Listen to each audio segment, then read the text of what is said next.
All right, welcome to our next lesson. In this one, we're going to be talking about the Battle of the Somme. So, in the last one, we were talking about the Battle of Verdun, and I was giving you a bit more information just in the nature of trench warfare as best I could, and when I was trying to keep to a short lesson. This one, also going to try to keep a little bit on the short side. But again, if this interests you, I highly recommend looking it up. So, again, the two big battles that are seen as like the main World War I battles are the Battle of Verdun and Battle of the Somme. There's a lot more, and ones that you could argue are even bigger in some ways, like the Michael Offensive.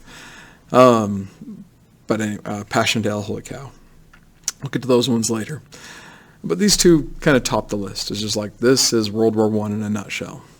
So in Verdun, we talked about how the Germans had this idea of like, we're going to bleed France white. We're going to make them die on our fortifications because we've taken part of their territory. Didn't quite work out that well, as they were trying to keep taking as much territory as they could to make the French attack them. The French are attacking them, and then they're just, lots of people die. Now, the thing is that the French were they were hurting, and they were almost to the point of, we can't do this. I don't think we can sustain this. We're in big trouble right now. And they asked for the British for help, and basically telling the British, hey, you guys need to launch an offensive on the northern side of the front. Verdun's more like center to the south part of the Western Front. Somme is right up towards the top right in the Ypres area. Same areas where all the Battle of Ypres stuff happened. Hopefully you can tell what's going on the map there. And the British were planning on an offensive. They've been preparing for it, building up for it. They've been recruiting soldiers. Now that they don't have just their 100,000 anymore. Now they're in the millions of men that have been recruited and signed up. There's still actually a volunteer army at this point. They're not just conscripting guys. In fact, most everybody there is actually there because they're choosing to be there. Although a little bit of a tangent. I learned this one from a podcast I was listening to. In fact, a lot of information I give you, I get from this podcast. Dan Carlin's Hardcore History does a great job on giving you a lot of in-depth information about World War I, and does a good job in the storytelling of it. But one of the things he talked about that I'd never heard of before was this strategy to kind of guilt guys into volunteering for the British Army, by having pretty young girls go around and put white feathers in young men's hats who haven't signed up for the army yet, and they just guys out in the street, if you got caught with this gaggle of girls coming around you, kind of condemning you for being a coward, then put a white feather in your hat, you're so ashamed you're going to go sign up. I never knew that one until a few years back. But basically it kept Britain as a volunteer army, at least up to this point. After this, they had to go to conscription because a lot of people die. And everybody realized, maybe I don't want to join the army of my own volition any longer.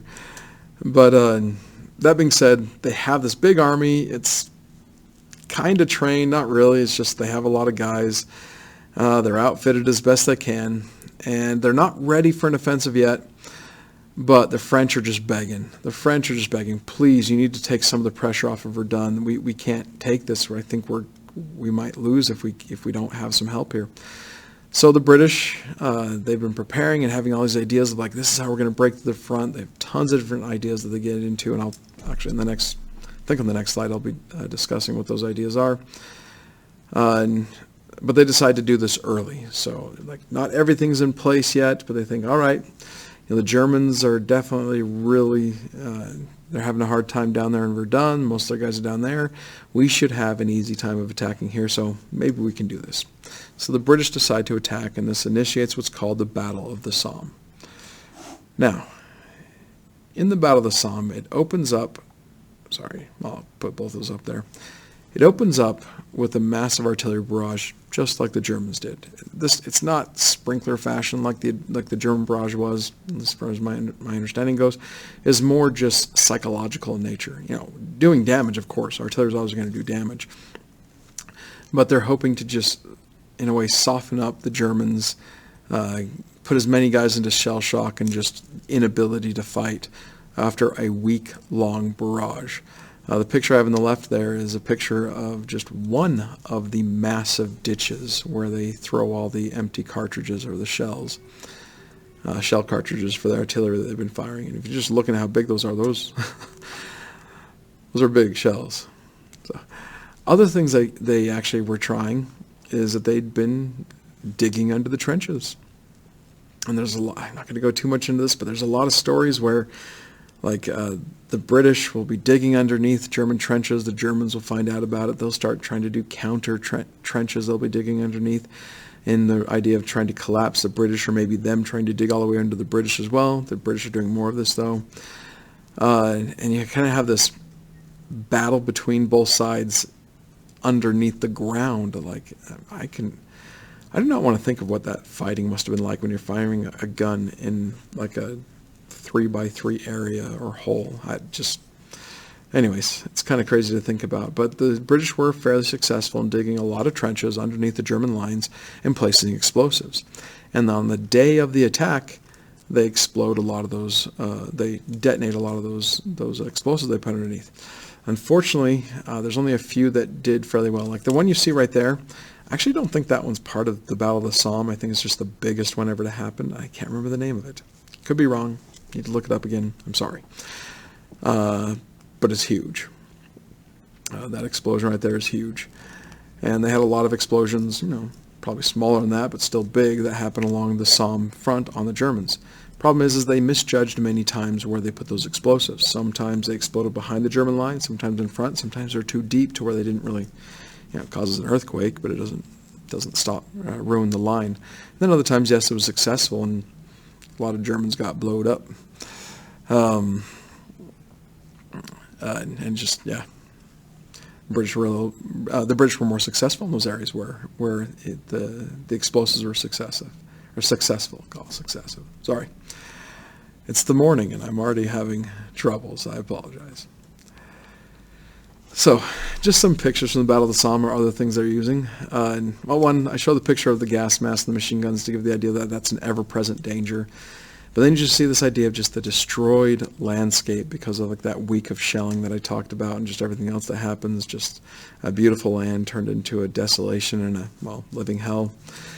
Other things that the British tried is they started using gas warfare to just throw tons of gas shells at the enemy. Although in some parts of the front, it was very unfortunate for the British because a wind kicked up and pushed the gas back in them as they were trying to come across. But one of the more effective things they used on the Somme during the Battle of the Somme is actually the tank, the invention and the integration of the tank. Now, this tank was not that good compared to tanks we have today in World War II and whatnot. Its maximum speed was like 2 miles per hour, 1.5, 2 miles per hour. But initially, it actually did a pretty good job of getting over trenches, kind of becoming a bullet shield for British soldiers trying to get across. Its one major flaw, though, is that it was slow, and it didn't take too long for a German gunner to realize, hey, all I have to do is take my artillery gun, go from a kind of slanted thing to a more level, and the birth of anti-tank weaponry was achieved at that point, too. But that did scare the Germans pretty good when they saw these kind of massive steel behemoths crawling at them. And there's a lot of what-ifs out there, like what if the British used this all across the front instead of just one little area? Anyways, who knows? But just the idea is this, they try all these new tricks. They feel like, as long as one of these new tricks works, we'll be able to break through. Some tricks are a little bit better than others that they try, and in the end, no, they don't overall work. The Germans hold the line. And the British keep pushing and pushing, throwing more guys into it, more guys into it, more guys into it. The Germans, they do have to relieve the front of Verdun for a little bit to bring guys up to Somme. And in a way, the Somme was successful in relieving the French a bit on Verdun to allow them to kind of try to get a little bit of an upper hand there, at least stay the Germans. But the British, the Somme, let's put it this way, if you're in, say, a British high school or an English high school today, and you're talking about the Battle of the Somme, they talk about it the way we talk about the Battle of Gettysburg and just how awful it was. Although with the Battle of Gettysburg, at least it finished in 3 days, even after 56,000 deaths. But with the Battle of the Somme, just in the first day, you have 57,000 casualties, and it goes on for months. So you can imagine it's not the happy thing to be you talk about in your national history, you could say. Just like this was a tragedy, a big tragedy, and both for the British and for the Germans. but the Germans end up winning this one, you could say. They don't really win Verdun, but they win this one because they do not allow the British to break through. They hold that line, you could say. The British do take over a little bit of territory, but doesn't do the job. So, in comes one of the quotes that you get here from a Canadian officer who watched the first day and then successive battles on the Somme front, up there in the northern part of the Western Front. And this is just one of those depressing quotes that you see. And basically, he watched all the British on the first day of the attack, get out of the trench to go over the top, and they're marching in order, in cadence, singing songs, whatever. And he just watched row after row get mowed down and destroyed. He says it pretty good there. It was a magnificent display, but dead men can't advance any further. It's just kind of that pit in your stomach type of feel, I imagine, as he watched that. So, again, I can go into a lot more in the Battle of Somme. Heck, it lasted for months. And I apologize. I could have gone a lot more into the Battle of Verdun as well. I'm trying to keep this a little bit short, but I highly encourage, if you are interested in this, if you're wondering more and wondering why I'm not just telling you more, well, you have the time to do that yourself. There's a lot out there on this. You could spend a long time just researching any one of these two battles with myriads of just first-hand accounts, descriptions, and stories to be told. That being said, this will finish the battles on, this video will finish the two-video set of just the Battle of Verdun and Battle of Somme, and I will see you guys in the next one.